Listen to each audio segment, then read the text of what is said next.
Welcome to the podcast, Clarence. Thank you so much for joining today. What has it been like with the success of Sing Sing? Were you expecting it to become the worldwide success that it has? Talk me through that. I guess no one did. I certainly didn't. Actually, I more or less looked at this as something on a bucket list that I was going to get done because I said I was going to do it, and because I had a little confidence in myself, because I had a lot of skills that I had acquired through the various instructions I got from various people, volunteers that came inside Sing Sing to help us.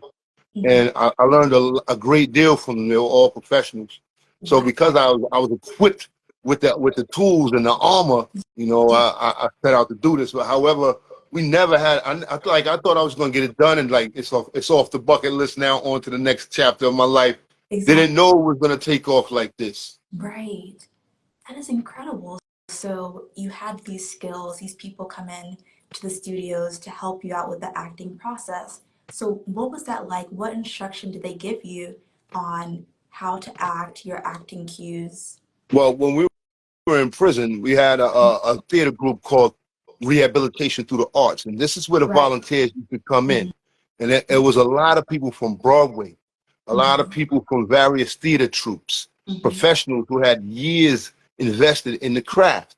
And these are the people that used to come in and train us professionally, the same way I think that you would be instructed in this field in any school, Juilliard or any one of them. The same manner, the same way, these people had the same experience. So this is who I got my tutelage from. And it really pains me when I hear people say that I played myself, because it seems like it discredits all those people that invested all that time teaching me this craft. Exactly. Because they were investing in you. They were giving you the skills that you need to be able to act in this movie. And it's not just you playing yourself. It transcends that. So thank you for sharing about it. And during the rehabilitation program, what kind of plays were you, acting in that they were teaching you? I did A Few Good Men.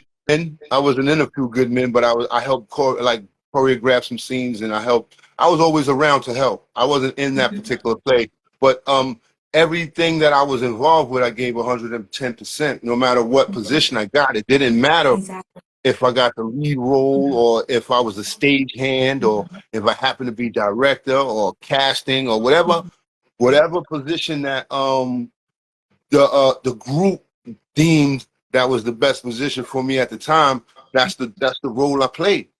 Right. So I was in A Few Good Men at that. I was in Oedipus Rex. I had the lead I played Oedipus in Oedipus Rex. Oedipus Rex was also one of the most challenging, but also the most satisfying play I did. I also did it was challenging because of the language and because I had memorized 44 pages. I'm in every scene. Wow. I had to memorize 44 pages. I'm in every scene. So that was the challenging part, but it was satisfying because I got to utilize the totality of all the skills I was taught. Everything I was taught up to that point, I had got to use it in that one particular play. Wow. So apart from that one, what were the other plays? We did a few plays, a lot, really. Okay. So your favorite was Oedipus Rex, is that correct? Yeah. Okay. And what is the story of Oedipus? Can you take me through that? Well, Oedipus Rex was a guy who was born under a prophecy. The prophecy said that he was going to do a certain thing. He was going to kill his father and marry his mother. So once he learned of the prophecy, he ran from the kingdom because he didn't want to kill his mother. He didn't want to kill his father, and he didn't want to marry his mother. Exactly. Unbeknownst to him that this was not his real mother and father, because his real mother and father knew the prophecy as well. So they sent him away to go live over here at a young baby age. So he was raised from someone else. So when he ran from the problem, along the way, he ran into a guy that he didn't know was his father, got into a sword fight with him, and killed him. Oh my gosh. Now, his father was the king of the kingdom. So once he killed the king, he inherited the kingdom. including the wife, which is his mother. Oh my gosh, that is crazy. I But have not heard that now before. listen to the parallels in life, though. This is where the story parallels life, at least in my life. At Okay. certain points in my life, I would do nothing more than run from problems rather than stand up and face problems. You Right. know, the easier thing to do is to run away. And a lot of people don't realize that when you put the blame on somebody else or point at they made me do it. It wasn't me. They made me do it. That's a form of running away, It not is. Yeah, facing, not owning up. So this is exactly. how Oedipus had parallel life for me. That's why it Wow. was one of my favorites. So you saw yourself as Oedipus. You were running away from Certain your points, at problems. certain points in my life that I ran from problems, yeah. And then when did you start addressing those problems and taking ownership of it? Well, you know, I had to be later on in life when I became a grown man because I had already been in prison.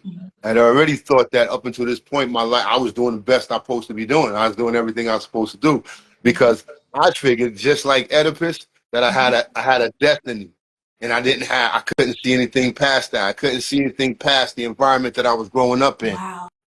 So Yeah. once I got a notion that there's a whole new world out here, a whole world I had never seen, never been introduced to, that's when I started realizing that, listen, I got to face my life. I got to face everything. I can't run from anything. I can't blame anybody.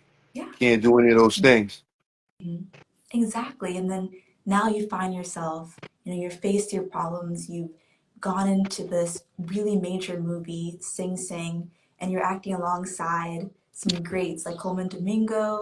So what is it like interacting with the cast, working alongside Colman? If you want to talk through that. Coleman's a great guy. I mean, he's a genuine individual who has has a heart that intends nothing but greatness for everybody. His heart don't Wow. intend anything but greatness for everybody. It's not like he wants to hold it all to himself. Exactly. You know how I don't know, but because this is my first time on the landscape. However, I could imagine how some professionals could come into a situation and their professionalism outweighs everybody else's, and they could throw that around.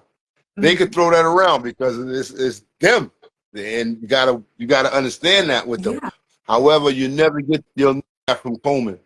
You never get that type of feeling or sense, or he's more inclusive. He'll more enfold himself into the group and offer what he has and accept what you have. So that's a great quality in an individual. And as far Wow. as the rest of the cast, as far as us, it's like a reunion every time we get together. Like it's not even work. Like it's not even work. Whenever all of us get together, it's a reunion. We got such a shared life, a shared brotherhood that it's Experience. yeah. Right. So you're able to come to set every day and have this really impactful moment filming and already knowing the cast members. Is that correct? Yes, pretty much. I mean, I met Paul Racy. I didn't really get an opportunity to meet him before set. I don't believe. I do remember Coleman and I rehearsing scenes together over Zoom because of Oh, it was a because of pandemic COVID. at the time, Okay. COVID. Yeah. Right. So we was great. So, That's where we met over Zoom. wow. So how long did it take for this movie to become what it is today? Was it 3 years? Like 6 or maybe Six 6 or 8. years. Yeah, somewhere between 6 and 7 years to come to food to really get together. Wow. So 8 years to bring about. 8 years. Why was that the case? Well, partially because it was COVID, partially because, the script had gotten rewritten numerous times. It wasn't like we just took the first draft and ran with it, Exactly. and we all had to get to know one another. Like plenty of people came and tried to tell tell our story before. We ain't having it the way they want to do it. So we got to check and see. We got an integrity of our program to keep in mind. We're going to always be at the forefront of our mind. The program Rehabilitation Through the Arts, we have a duty to uphold the integrity of that program. Yes. That is amazing that you were able to be, part of this movie, be able to showcase the rehabilitation through arts and share your own side of the story. Because I know you were a part of the script writing. Is that correct? Yeah, well, there's no really any place for anyone to go and research prison jargon. There's no way Exactly. to go and research behaviors of a prisoner in New York State. You're gonna have to know that from being a prisoner in New York State. You're gonna have to be acclimated to the jargon, or you're gonna have to, know where it comes from and know what certain things mean. So that's the portion. It was more or less correcting, or it wasn't even correcting. It was just offering what I had. It was more accepting. The director, Greg Quidar, Clint Bartley, and Monique Walton, all of them, they were accepting of that my opinion mattered. My words It have did. value, and you know that's how that went. They allowed me to partake in some of the rewriting of some of the things they had written. They allowed me to offer some ideas that I had. Wow, and that made the film feel all that more authentic because it's like Right. you understand the prison jargon, what they would say in those different contexts and scenes, so it was able to feel more real to the audience. And that's Yeah. incredible. So after Sing Sing, do you see yourself doing other acting projects, TV shows? What's next for you, I'm Clarence? open to all of it. I truly love the experience of storytelling Mm-hmm. and being able to tell stories that affect our people is most important to me. The ones that I mean by black and brown kids, I want them to grow up and see um, different versions of what they can be. Like it's not like you're not locked into any one version. Exactly. You have opportunities, you have choices, and if I could play some characters that that reflect Mm-hmm. that offers that to them, like that they can see themselves in something I'm doing at the moment, just to motivate them or offer them a varied opportunity of different characters to choose from, Mm-hmm. and not only be locked into one. Yeah. So what are some characters that you would want to play? Well, I would like to play a cowboy. Oh, I would like to be in some sci-fi. okay. I would like to I would like to do things that are stretched that you don't really normally see us doing. Like you don't know. I'm not about men of color, Mm-hmm. men who I got various degrees. I could do Shakespeare. I could do some more Shakespeare. Yes, you can. I mean, it's not like I'm locked in. I don't never Mm-hmm. want to be locked in because it's gonna not be fun anymore. Yes. I still love it now because I got so many choices. I mean, as far as characters and roles to play, there's so Mm-hmm. many different people you can play. Exactly. There's like a wide range of characters and how to Yeah. get into the role. Exactly. And you can learn something from every one of them. You can learn something about Mm-hmm. you from every character you play. So, Promise. what did you learn about yourself when you were going through Sing Sing, going through that acting process? I learned that I still may have some layers of the onion to peel back and look at because as far as trauma goes, it Mm-hmm. just impacts on itself. If you don't address it, it never goes away. You just lay more trauma on top of trauma that's already there.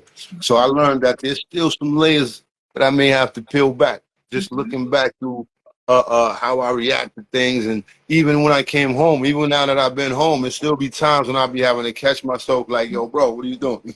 Oh, yeah. Why are you thinking like that? You What is that right there? Get gotta that. keep Can you focused. find that? Hold up. Mm-hmm. No, we don't do that. Yeah. you know. So that's those. It's just that it seems like bad habits are easily to come back or easily Yeah. to entertain, and you have to always be vigilant and always have to be on point to Mm-hmm. stay in your lane and to stay Mm-hmm. concentrated on the trajectory that your life really want to be, that you really want your life to go in. Right. Concentrate on that, focus on that, Yeah. and don't lose sight of, Mm-hmm. and don't let anything interfere with. You know, Yes. these I mean, these are the institutions that I would like to instill in our youth. These are the things I would like them to institutionalize and be like, yeah, this is what I'm. Stay focused and stay sincere. Exactly. To be dedicated, staying on the right path, knowing that you're destined for greatness, like yourself. Right. Know that. Own that. Claim that. Be that. Exactly. Gotta go. That's amazing advice. Thank you for sharing that, Clarence. You're And welcome. what are some of your favorite genres of movies? I know this one is more of like a drama, but do you have a favorite movie, I a really favorite don't. genre? I really don't have. I like it all. I mean, I watch TV and movies different than I think other people do. Why is that? I don't know, because I'm looking from a viewpoint that everyone in this movie has something to do with it. I be looking at the props on the table sometimes and wonder, how did they know the shadow was going to fall right there? Like, did they make Question. it? Was that part of the plan? I don't know. But Right. I look So at you're movies a little different. So I like them all. I mean, all genres. I like comedies. You know, I love it all. I'm gonna always bring a little bit of humor to the character anyway, because that's just my nature. It's gonna be something about them that might make you laugh. exactly. So Listen, I let's enjoyed this time with you, but I gotta go. okay, that's fine. Thank you so much for taking the time to talk on this podcast. It was really great meeting you, Clarence. Have a Really great wonderful rest. meeting you. Thank you. I can't wait to see all that you do and have a good one. Bye.